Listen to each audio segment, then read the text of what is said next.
Hello everyone and welcome to Weber State's Spotlight on Sports. I'm Marvin Walker. The Wildcat football team traveled to Eastern Washington this weekend and were within inches of a victory. We've got a special guest with us today and we'll discuss the highlights of the game. And our Lady Cats volleyball team just couldn't make it work. Great effort, another goose egg. And the ladies soccer team landed a nail-biter in the Big Sky opener out in Pocatello. But first, golf coach Dave Curl is leaving Weber after 11 years. John Caple has that story. It's all for you right here on Spotlight on Sports.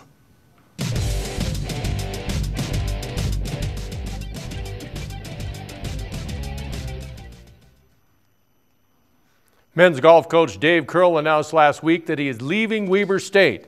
Curl has been the head coach since 2000. Under Curl's guidance, the men's golf team has won 4 conference titles and won the NCAA Regional Championship. Curl was named Big Sky Coach of the Year twice in 2001 and in 2002. Curl was instrumental in starting the America Sky Conference when the Big Sky Conference discontinued golf. Coach Curl filed this statement. I thank Weber State for the opportunity the last 11 years have brought me. It is with mixed feelings that I pursue this different path. But with the quality of the guys on the team, the conference formation complete, and the steady influence of Coach Smith, I feel the Wildcats will have continued success. Curl's resignation takes effect on January 1st, 2011. He'll continue to coach through the end of the fall season. Back to you, Marvin.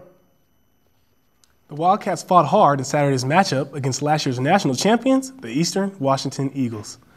Quarterback Mike Hoke ran the ball in from the 2, as you can see here, scoring the first touchdown for the Wildcats. There we go. Let's get it. Okay. Congratulations, Mike. Right here, we got an interception by defensive back Devin Pugh. Right in the end zone, very crucial time. Nice snag, nice snag. Hoke hit number 84, Austin Rott, for a 6-yard touchdown, and Quijano pulled this one in out of a pack of Eagles. Such a crucial time in the fourth quarter. Hoke steps back, boom, gets hit, missed the interception. Nice snag, nice snag. That's a beautiful duo right there. Mike Hoke to Shaden Quijano. I love to watch it. We'd like to thank Fifo Lavale for those wonderful game clips. Thanks, Fife. Now I'm pleased to have with me today in studio a young, talented defensive back, wonderful teammate of mine, as well as a good friend.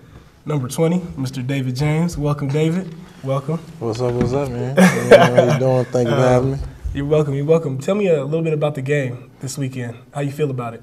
I'm always a little disappointed that we didn't win. We had a lot of opportunities. Eastern Washington gave us a lot of chances, and we didn't step up to the plate when we needed to. It was tough. That's defensively, but offense, how you feel about the offensive play? Offense, they came hard in the first drive, the second half as well, but it's those times between the first and second quarter where we need the offense to push. We need the points, as well as we need our defense to step up at the same time. And the defense definitely did step up from the coach's perspectives in the second half. We were down 24-7 and came out in the second half and gave up 3 points. How do you feel about the defensive play and the team fighting back in the second half? I mean, me as a defensive back, I'm always glad to hear that our stats were good, but the only problem is they were good at the wrong time. We need them to be good the first half, and the second half, we're just going to have to take the momentum we got from the second half and focus it towards more Idaho State and more thereon after the season. You might have had a career high yourself this past week, having 7 tackles under your belt. I mean, banging in there a little bit. I had to switch it up. I try to become a physical corner every now and then. Okay, but you know, when it comes down, come on now.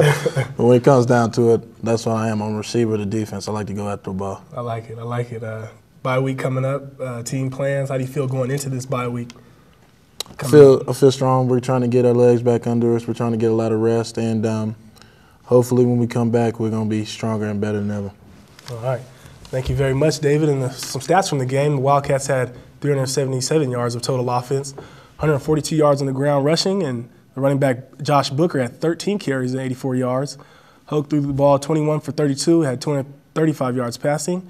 Shaden Quijano had 4 grabs for 91 yards, and Nick Webb led the defense with 9 tackles.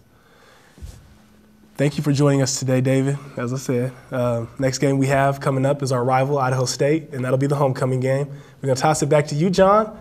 Who has the rundown on the Lady Cats volleyball game? Thank you, Marvin. The Cats played tough against Sacramento State, but just couldn't take it to the finish. This is typical of the hard play that the Lady Wildcats perform each time they hit the floor. Just watch this volley. Number 12, Mackenzie Clark, slams two across the net.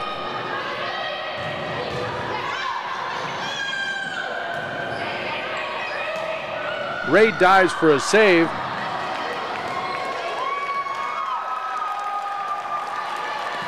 McKay Tarbach stops a big hit just to have a drop outside the line.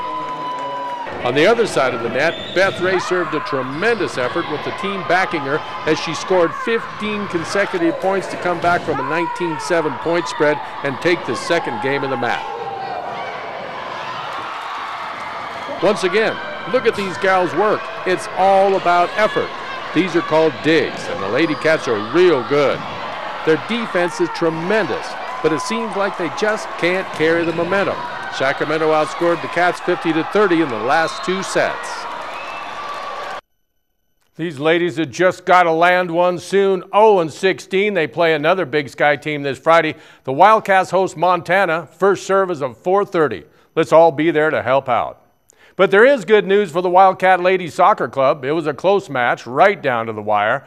The Lady Wildcats came off a disappointing loss in overtime against Baylor last week and were fired up and ready for the Bengals. The Wildcats shot 24 times on goal, but waited until the last minute when sophomore Felicia Sorter chipped one over in the Idaho State goalkeeper from 18 yards out. Final tally, 1-0 Weber State. The Wildcats are 1-0 in Big Sky action. They travel to Greeley, Colorado this Friday. Back to you, Marvin. Undefeated in conference, that's the way to start it off. Thank you very much, everybody, for joining us. Make sure to check out our YouTube channel and become a fan of our Facebook page.